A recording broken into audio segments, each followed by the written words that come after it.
Hello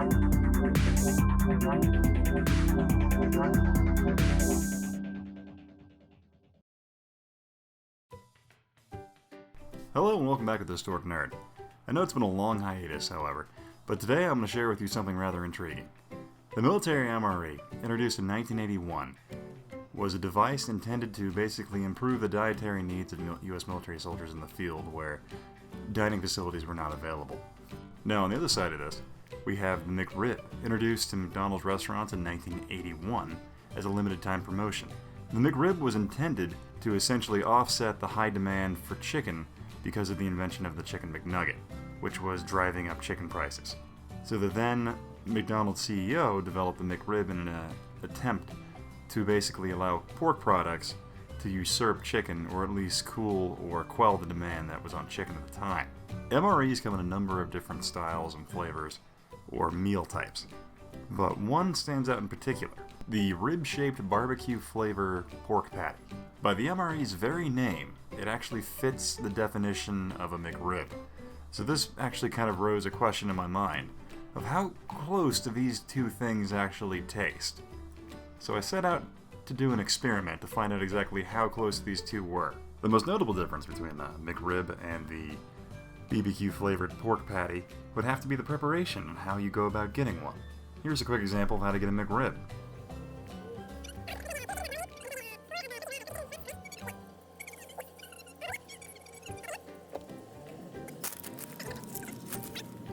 How you get an MRE is a little more complicated. You're typically issued one.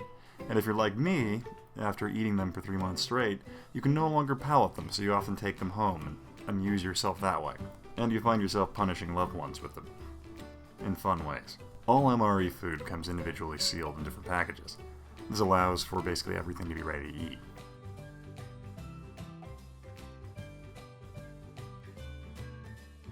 How you cook your MRE is you start by attempting to open up your heat pouch, which essentially is a bit of magnesium. When you pour water on it, it causes a chemical reaction which heats the water up, cooking the food.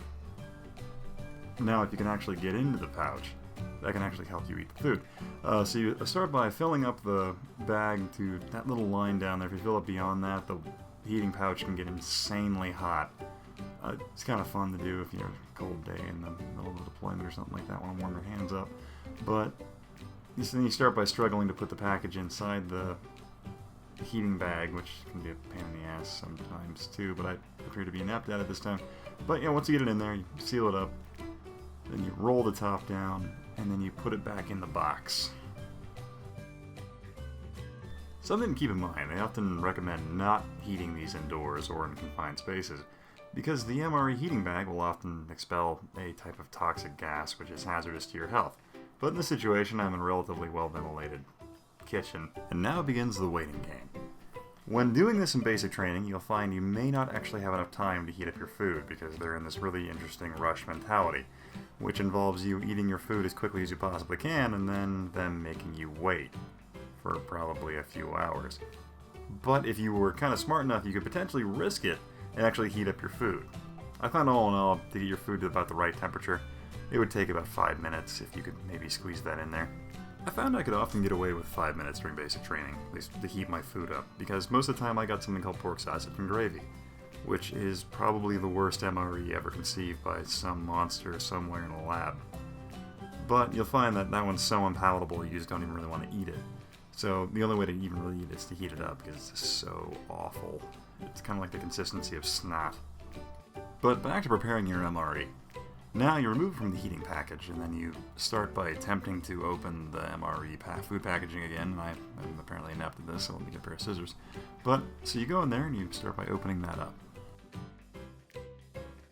And be mindful of your heating package, because at this point it'll probably be spewing steam of some sort. But if you look inside, now you have your somewhat heated meat supplement. And the meat ones always have a ton of gravy in there. And to make this more of an experiment, I decided to buy a bun from McDonald's that was similar, to make it kind of a blind taste test in comparison between the McRibs. Ironically, the two are very similar in shape and texture, and then after putting on the barbecue sauce, they actually began to look really, really similar as far as color and consistency. Kind of eerily so, I thought anyway. I thought it was kind of funny that a military-grade food supplement could look anything like a fast food chain's main seasonal entree to be quite hilarious in some way. However, at this point I realized I'd messed up. I didn't make it perfectly scientifically fair, because I realized I didn't have them take the onions and the pickles off the McRib. But at this point, the two of them were still looking eerily similar, and it was quite hilarious to see them side by side. Now the moment we've all been waiting for, the taste test between the McRib and the BBQ rib-shaped pork patty from the US Army. At this point, with a side-by-side comparison, they both visually are very similar. So, with attempting the taste of them, I found that starting with the US Army pork patty, it honestly wasn't that bad. It was very similar to the McRib, but it wasn't as good. I don't think it has much fat in it. I think it was a little leaner. But I think the thing that kind of set it apart was it had like almost a blandness to it, which kind of pulled a bit of the flavor out of your mouth. But the McRib wins. Overall, it tastes slightly better. Slightly. It didn't beat it by much, to be totally honest with you.